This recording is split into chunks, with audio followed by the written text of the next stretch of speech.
Bismillahirrahmanirrahim. Perkenalkan, nama saya Syifa Fauzana dari kelas B dengan nomor NPM 1022-1021 Prodi Akuntansi Universitas Teknologi Digital. Pada video kali ini kita akan memaparkan sedikit mengenai materi ma'rifatullah. Sebelumnya kita akan membahas mengenai pengertian ma'rifat. Ma'rifah berasal dari kata arafa ya'rifu ma'rifah yang berarti mengenal. Dengan demikian, ma'rifatullah berarti usaha manusia untuk mengenal Allah, baik wujud maupun sifat-sifatnya. Manusia sangat berkepentingan untuk mengetahui siapa penciptanya dan untuk apa ia diciptakan. Karena itu, manusia pun mulai melakukan penelitian dan mencari-cari siapa gerangan Tuhannya. Allah yang Maha Rahman dan Maha Rahim tentu tidak akan membiarkan kita terkatung-katung tanpa adanya pembimbing, yaitu utusan-utusannya, para nabi dan rasul yang akan menunjukkan kita ke jalan yang benar. Maka di antara manusia ada yang berhasil mengetahui Allah dan banyak pula yang tersesat, berjalan dengan angan-angannya sendiri. Selanjutnya ada tahapan ma'rifat. Tahapan menuju ma'rifat terbagi menjadi 4. Yang pertama ialah syariat. Secara harfiah, syariat berarti jalan yang lempeng atau jalan yang seperti air terjun. Dalam konteks Islam, syariat pada awalnya berarti segala ketentuan yang ditetapkan oleh Allah untuk para hambanya melalui Rasulnya, baik ketentuan mengenai perbuatan lahiriah, yaitu ibadah dan muamalat, maupun batiniah, seperti akidah, akhlak, dan tasawuf yang mengatur hubungan manusia dengan penciptanya. Syariat juga merupakan cara formal untuk melaksanakan peribadatan kepada Allah yang dirujuk oleh Al-Quran sebagai tujuan utama penciptaan manusia. Selanjutnya ada tarekat. Kehidupan spiritual umat Islam banyak yang berhenti pada syariat, padahal sebaiknya berkembang ke jenjang berikutnya, yaitu tarekat. Tarekat yang berasal dari bahasa Arab yaitu autor, jamaknya aturuk, merupakan isim mustarak yang secara etimologi berarti jalan, tempat lalu atau metode. Istilah tarikat atau tarekat juga diartikan sebagai organisasi persaudaraan sufi seperti Qadariyah, Naqsyabandiyah, dan sebagainya. Tarekat baik dalam arti yaitu jalan spiritual maupun organisasi persaudaraan sufi yang memerlukan bimbingan guru yang disebut mursyid, syekh, atau pir.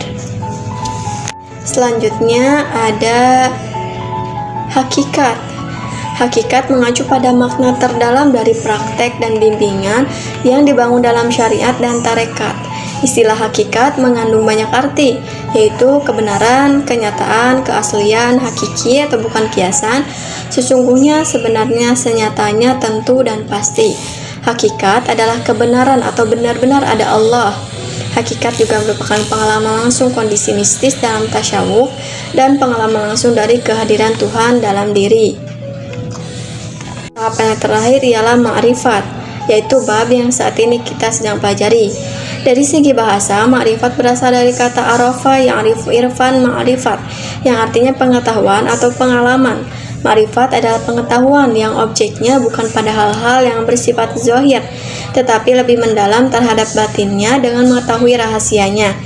Hal ini didasarkan pada pandangan bahwa akal manusia sanggup mengetahui hakikat, ketuhanan, dan hakikat itu satu dan segala yang mewujud berasal dari yang satu. Jadi manusia harus menyadari bahwa semua dan segala yang ada di alam ini yang menciptakan dan menggerakkan adalah Allah. Selanjutnya ada ciri-ciri orang yang telah mencapai ma'rifat. Yang pertama ialah mencintai Allah dan hatinya dihiasi dengan muraqabah atau merasakan kehadirannya dalam segala kondisi. Yang kedua, merasa dekat dengan Allah. Yang ketiga, muhasabah atau mengoreksi diri sendiri. Yang keempat, mengejar banyak amal semata-mata karena Allah. Yang kelima, memenuhi janji kepada Allah dengan mengerjakan perintah-perintahnya. Yang keenam, hatinya cepat menerima nasihat yang baik. Dan yang ketujuh, amal salehnya bertambah dari waktu ke waktu. Selanjutnya ada al-mawani fi ma'rifatullah, yaitu penghalang mengenal Allah. Penghalang dalam mengenal Allah terbagi menjadi 2, yaitu maradus syubhat dan maradus syahwat. Maradus syubhat ialah berkaitan dengan masalah akal dan logika, berbagai hal yang menimbulkan keraguan atau was-was. Yang kedua ialah maradus syahwat, yaitu berkaitan dengan penyakit hati, nafsu, dan kesenangan serta perilaku yang tidak terpuji. Maradus syahwat juga ada beberapa bagian. Yang pertama ada al-fiksu atau kefasikan, di mana tertera dalam Quran surat Al-Hasr ayat 19 yang artinya, dan janganlah kamu seperti orang-orang yang lupa kepada Allah, lalu Allah menjadikan mereka lupa kepada mereka sendiri. Mereka itulah orang-orang yang fasik. Selanjutnya ada al-kibru, kesombongan, di mana tercatat di dalam Quran surat Al-Mu'minun ayat 35 yang artinya yaitu orang-orang yang memperdebatkan ayat-ayat Allah tanpa alasan yang sampai kepada mereka. Amat besar kemurkaan bagi mereka di sisi Allah dan di sisi orang-orang yang beriman. Demikianlah Allah mengunci mati hati orang yang sombong dan sewenang-wenang. Selanjutnya ada az-zulmu atau kezaliman, tercatat di dalam Quran surat As-Sajdah ayat 22 yang artinya, dan siapakah yang lebih zalim daripada orang yang telah diperingatkan dengan ayat-ayat Tuhannya, kemudian ia berpaling daripadanya. Sesungguhnya kami akan memberikan pembalasan kepada orang-orang yang berdosa. Yang keempat ada al-kizbu atau kedustaan, sebagaimana difirmankan Allah di dalam Quran surat Al-Baqarah ayat 9 yang artinya, dalam hati mereka ada penyakit, lalu Allah menambah penyakitnya itu dan mereka mendapat azab yang pedih karena mereka telah berdusta. Yang kelima ialah kasratul ma'asi, banyak melakukan perbuatan dosa atau maksiat. Dicatat di dalam Quran surat Al-Mutaffifin ayat 14 yang artinya, sekali-kali tidak demikian, sebenarnya apa yang selalu mereka usahakan itu menutupi hati mereka. Selanjutnya penghalang dalam mengenal Allah, bagian keduanya yaitu maradu syubhat.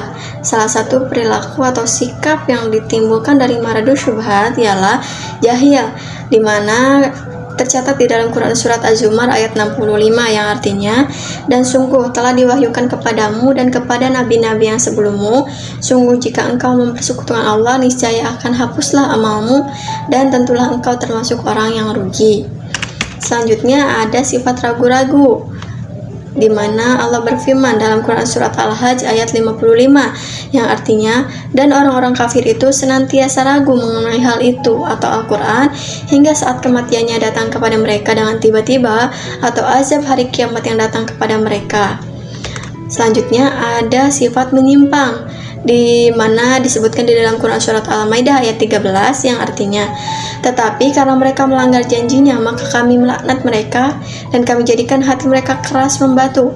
Mereka suka mengubah firman Allah dari tempatnya dan mereka sengaja melupakan sebagian pesan yang telah diperingatkan kepada mereka.